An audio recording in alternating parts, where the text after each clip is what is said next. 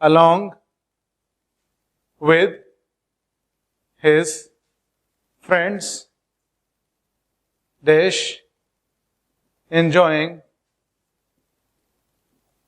the party.